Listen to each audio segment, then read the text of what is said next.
Maybe it's because it's such a fraught time. Feels better to read history just to be reminded, like, oh, that was worse. You know? And you also get a real sense of yourself from reading about the past. You see the mistakes people made, so hopefully you don't make them and everything.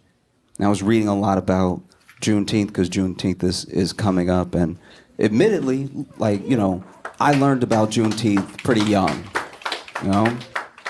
And I can tell from the scattered clapter that a lot of you don't necessarily celebrate Juneteenth. I'll put you on game real quick. Here's the thing. I was reading about it because it's probably one of the most fascinating times in American history to me, because it was like the fulfillment of a promise in a way. America is a place for freedom, and it's a place for understanding yourself and building out an identity to be free with, right? And it's something that we were founded on, but something that took a long time to come to fruition, you know? And Juneteenth, by the way, is not a number that black people made up. That I understand it does kind of sound like that as well. Like, Juneteenth is a holiday, just so y'all know. Because sometimes, as black people, we do make up numbers. If you know a black person, especially in the South, you've probably heard them say 5011. And 5011 is, I want to be clear, not 5011. It's also not 5011s. It's just our way of saying too many. You know, you'll hear somebody be like, I told you 5011 times, take out that trash. And you know that a child is about to be whooped. You know? Or somebody will be like, he got 5011 baby mamas, and you'll be like, he is a slut.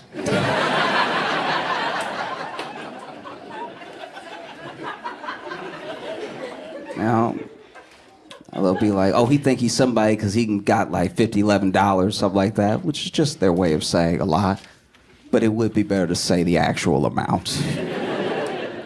Which reminds me, okay, this is digressing for a second, but it was very funny to me. One time, a dude from my hometown won the lottery, and he was calling everybody, telling them that he won the lottery, but he didn't win the Powerball. He just won some money, and so he was bragging, but he did. So basically, okay.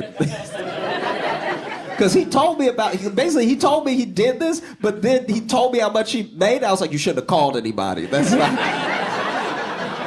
That's not a stranger phone call flex amount of money. That I get that you won, I'm happy for you, but that's not the amount to be sending people off with. Because he called his ex and he was like, hey, looks like you fucked up because I just won the lottery, all right? You looking at the winner of $60,000. And I was like, that's salary. Like, don't do this. After taxes, that is $30,000, sir.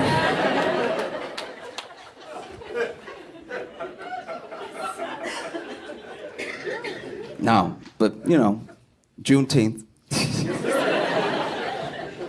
Juneteenth is a holiday to commemorate the slaves in Galveston, Texas, being told of their freedom and it being made official, right? And the weird thing is there's a lot of misconceptions about when slavery actually ended. Because a lot of people think it ended in 1863 with Lincoln signing the Emancipation Proclamation. But the thing with that is that the southern states had already seceded. So to sign the Emancipation Proclamation and then send it and be like, y'all have to let your slaves go, but this is now another technically country that you are at war with because they wanted to leave the Union. That would be like if Canada was like, America, y'all need to recycle more. And then we were like, if you don't shut your maple ass up, like that's like...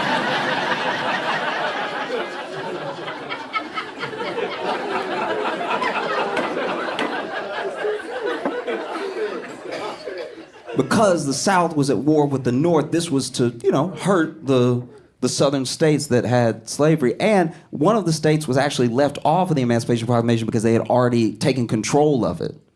You know? And it said nothing about any sort of slavery that was happening on the northern side. Like, the northern side isn't known for slavery, but there were people in the north who had slaves, right? And so then, 1864, I believe it was the Senate that passed it, and then the House passed it in 1865. And then they told everybody later. Really dragged their heels with that one.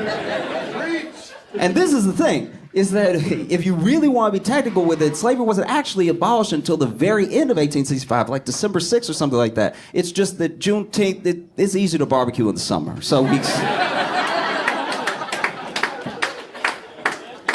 just take that one, you know. But it is a fascinating time in America because it was America fulfilling a promise that it made to itself since its inception. And so many people fought it. That's what's so crazy. Like, America was about to be everything that it was supposed to be, and then there were people that were, standing in the way. And the thing that is, like, the fight for freedom in America, for every person, right? Because every person, no matter who you are, your ancestors had to fight for some form of freedom to be here. Everyone from every ethnicity, everyone from every background, has had some sort of fight to get where they are now. Even the people who can trace their lineage back to the Mayflower, America still had to have a fight to be America.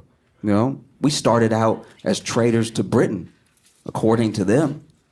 We were like, nah, we're gonna do our own thing. We're not sending you anything else. We pay taxes to you, y'all don't even come over here. We like coffee better anyway.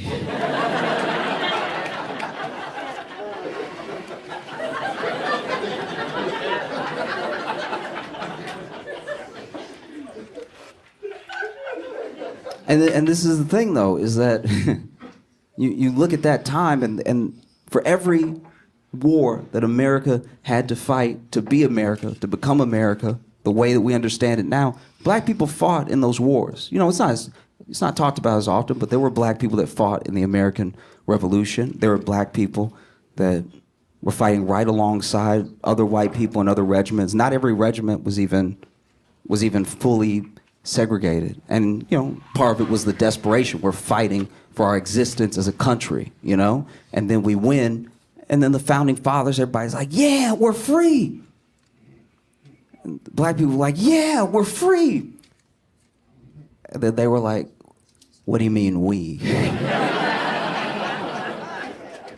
No? Isn't that crazy? Isn't that an insane feeling? You fight for the place to become the place, and you don't get to be part of the place yet. And then, all the way up to the Civil War, for us to have a truly, deeply imperfect union, there was this battle that took place, and there were black people that fought on both sides of the Civil War, which is confusing. Yeah, I mean, because the white soldiers, you can kind of see where they stand and why they stand there. But any black soldier fighting in the Confederacy, you are kind of like, what? What? What? And I don't think anyone would have been more confused than a black Union soldier, because then if they meet in the battlefield, he's like, turn around.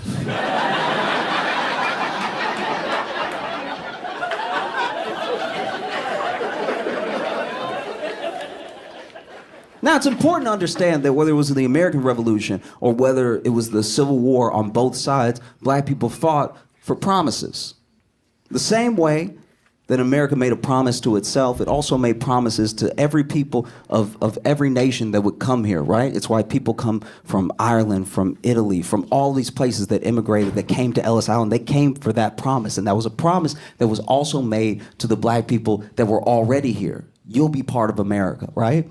And so in some weird way, sometimes it was due to the threat of death, sometimes it was just to get off the plantation, sometimes it was with the promise of freedom. There were black people that fought in the Confederacy, and I'm pretty sure they didn't try that hard. Yeah, I mean, like if I was a black officer, I wouldn't have been an officer. I guess a black a black soldier in the Confederacy, I think when I shoot, I'd be like, oops. I miss. I hope he doesn't get over here and free everybody. That'd be terrible if they just ran up on us and started being like, you free, you free, you free. You know what I mean? Like, I would hate to get shot with freedom. You know what I mean? I've heard it's terrible, you know? But yeah. And then, you know, Juneteenth started out as just a holiday in Texas because it was about what happened in Texas. It spread to other states, you know? Other states that ratified the 13th Amendment would then, you know, have more and more black people in those states wanting to celebrate Juneteenth. And once again, kept it Juneteenth, not because of when it was ratified in the state, because sometimes it was a different year, sometimes it was a different time of year, but June is good for barbecuing, right? But it was probably one of the most awkward times in America because all of a sudden this thing had happened. There were people who made their whole way of life the terrible treatment of other people they didn't see as people. And don't be weird. I'm not saying that these were your slaves or something. Don't tighten up on me, okay? Everyone I'm talking about is dead, all right? Don't be weird. Just. But this is my thing. I guess this is what I come back to. It's that time, how that happened, right? You know, I just imagine what would it be like in a household that had slaves, and now they're arguing. They're arguing in the kitchen or something. You know, the couple that own the plantation. She's just like, Bo, what do we do? It's illegal now. We can't. It's illegal.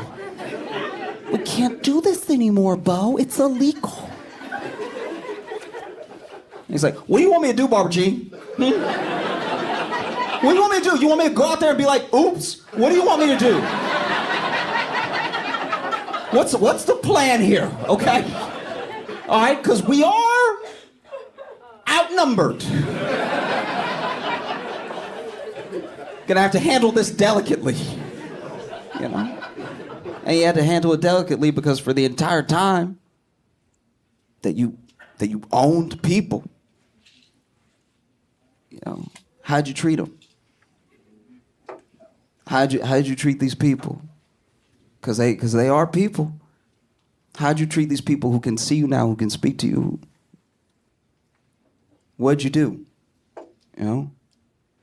Did you commit some of the most heinous crimes of all time? Because at best, you never said please or thank you.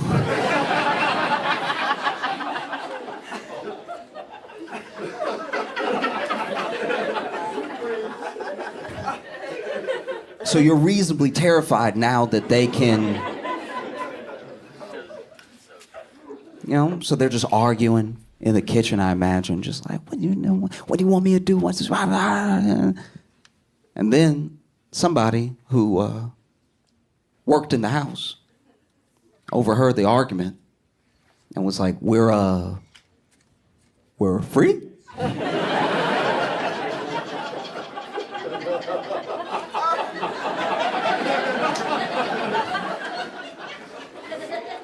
I'm gonna let this marinate on the stove. I'll be right back, I promise. I'll be right back. You know? Because what would that have been like? What would that have been like, the secret message going from house to house? You know, we already had passageways for communication and passageways to escape slavery through the Underground Railroad. This message was getting around, right? We're free, we're free, we're free, we're free, we're free, we're free, right? So now someone in the house comes outside to the field and they're like, hey, y'all, I don't know how to tell you. Okay, I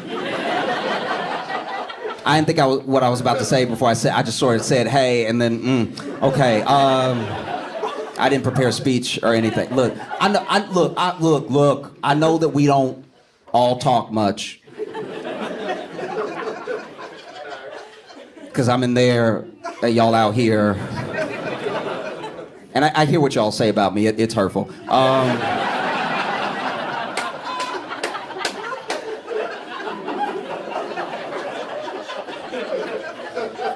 Like y'all yell it, so I, you know what I mean? Like but we're free. We're free to go. And then everybody was probably like, free to go where? You know what I mean? Because this is the thing about the 13th Amendment that is mind-blowing. It abolished slavery, except in the case of the prison, right? And the practices that you could constitute as slavery continued way after slavery. There were sharecropping. There were all of these different little systems to keep slavery intact. It's why we have unpaid internships, you know?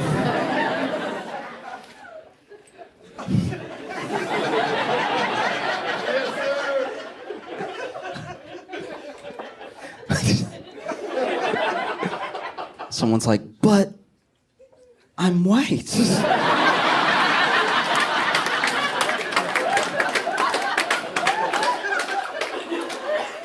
Yes, even you. No. But just imagine that. Imagine someone tell you, hey, we're free. Because what would freedom feel like? You wouldn't know. No? And free to go where? Free to go kill them? I'm just joking. That would be fair.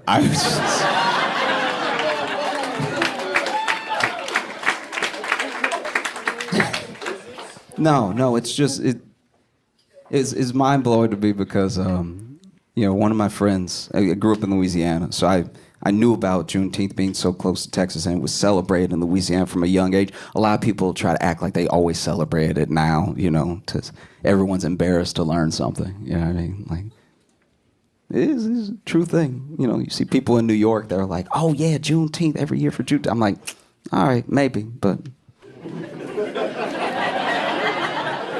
all right. You know what I mean? But I had a friend down south. He's white, and he took like an ancestry lineage thing, and he did the 23andMe. And a lot of my white friends did the 23andMe and just so you know, just as white people, so you know, your black friends, we don't care. We don't. We don't care at all. Oh, you're more Swedish than Finnish. We don't. Never crosses our mind. We never, you know what I mean? Just so you know. And I truly, a lot of the people that take the test, I don't think they care either. If I'm being honest with you, we're just talking as friends right now. I don't think they care. I think they even take the test just to see if they can say it.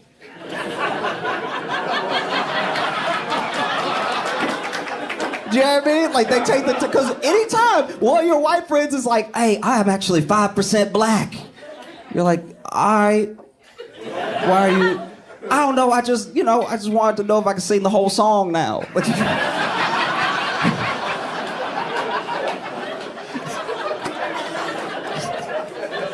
I'm just a Kendrick fan, and I wanted to, see if I could.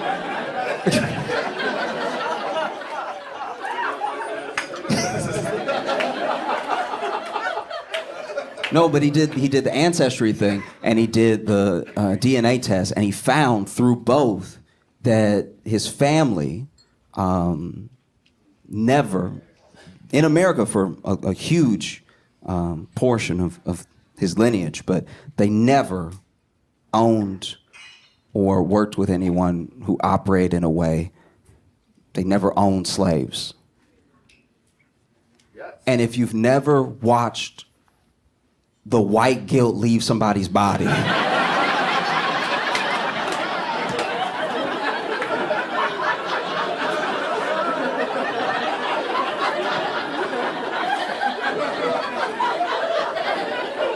This man was floating.